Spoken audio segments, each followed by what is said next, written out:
ಸಚಿವ ಸಂಪುಟ ವಿಸ್ತರಣೆ ಬಳಿಕ ಅಸಮಾಧಾನಿತರ ಬಂಡಾಯ ನಡುವೆ ಇದೀಗ ಕೊನೆಗೂ ಕಾಂಗ್ರೆಸ್ ಸರ್ಕಾರದ ಮಂತ್ರಿಗಳಿಗೆ ಖಾತೆ ಹಂಚಿಕೆ ನಡೆದಿದೆ. ಸಾಕಷ್ಟು ವಿಳಂಬದ ನಡುವೆ ಇದೀಗ ಇಂದು ಮಂತ್ರಿಗಳಿಗ ವಿವಿಧ ಇಲಾಖೆಯ ಜವಾಬ್ದಾರಿ ನೀಡುತ್ತಿರುವ ಕುರಿತು ಘೋಷಣೆಯಾಗಿದೆ. ಯಾವ ಸಚಿವರಿಗೆ ಯಾವ ಖಾತೆ ನೀಡಲಾಗಿದೆ ಎಂಬ ಪಟ್ಟಿ ಇಲ್ಲಿದೆ.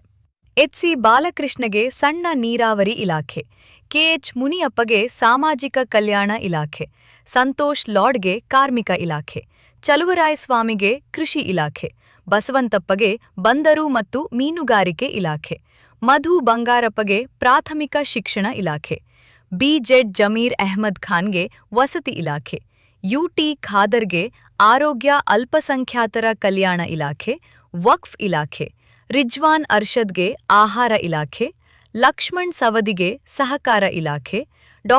ಅಜಯ್ ಸಿಂಗ್ಗೆ ಅರಣ್ಯ ಇಲಾಖೆ, ಎಸ್.ಎಸ್. ಮಲ್ಲಿಕಾರ್ಜುನಗೆ ಗಣಿ ಮತ್ತು ಭೂವಿಜ್ಞಾನ ಇಲಾಖೆ, ಕೆ.ಸಿ. ರಾಯರೆಡ್ಡಿಗೆ ಉನ್ನತ ಶಿಕ್ಷಣ ಇಲಾಖೆ, ಪುಟ್ಟರಂಗಶೆಟ್ಟಿಗೆ ಪಶು ಸಂಗೋಪನೆ ಇಲಾಖೆ ನೀಡಲಾಗಿದೆ. ಹೀಗೆ ಡಿ.ಕೆ. ಶಿವಕುಮಾರ್ ನೇತೃತ್ವದ ಸರ್ಕಾರದಲ್ಲಿನ ಎರಡನೇ ಹಂತದ ಸಂಪುಟ ವಿಸ್ತರಣೆ ಬಳಿಕ ಪ್ರಮಾಣ ವಚನ ಸ್ವೀಕರಿಸಿದ 19 ಸಚಿವರ ಪೈಕಿ ಇದೀಗ 13 ಜನರಿಗೆ ಖಾತೆ ಹಂಚಿಕೆಯಾಗಿದೆ. ಇನ್ನುಳಿದಂತೆ ಸಚಿವ ಬಿ. ನಾಗೇಂದ್ರ, ರುದ್ರಪ್ಪ ಲಮಾಣಿ, ಶಿವರಾಜ್ ತಂಗಡಗಿ, ವಿಜಯಾನಂದ ಕಾಶಪ್ಪನವರ್, ನರೇಂದ್ರ ಸ್ವಾಮಿ, ಟಿ. ರಘುಮೂರ್ತಿ ಅವರಿಗೆ ಯಾವುದೇ ಖಾತೆ ಹಂಚಿಕೆ ಮಾಡಲಾಗಿಲ್ಲ. ಆದಾಗ್ಯೂ ಇಂದೇ ಇವರಿಗೂ ಖಾತೆ ಹಂಚಿಕೆಯಾಗುವ ಸಾಧ್ಯತೆಯಿದೆ.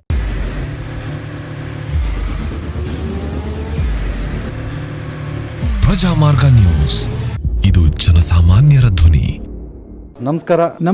ನೀವು ನೋಡ್ತಾ ಇದ್ದೀರಾ ಪ್ರಜಾಮಾರ್ಗ ನ್ಯೂಸ್. ರಾಷ್ಟ್ರದ ರಾಜ್ಯದ ರಾಜಕೀಯದ ಬಗ್ಗೆ ಹೆಚ್ಚಿನ ಸಿನಿಮಾ ಅಪ್ಡೇಟ್ಗಳಿಗಾಗಿ ಫಸ್ಟ್ ಲೈಕ್ ಮಾಡಿ, ಸಬ್ಸ್ಕ್ರೈಬ್ ಆಗಿ, ಹಾಗೆ ಫಾಲೋ ಕೂಡ ಮಾಡಬೇಕು.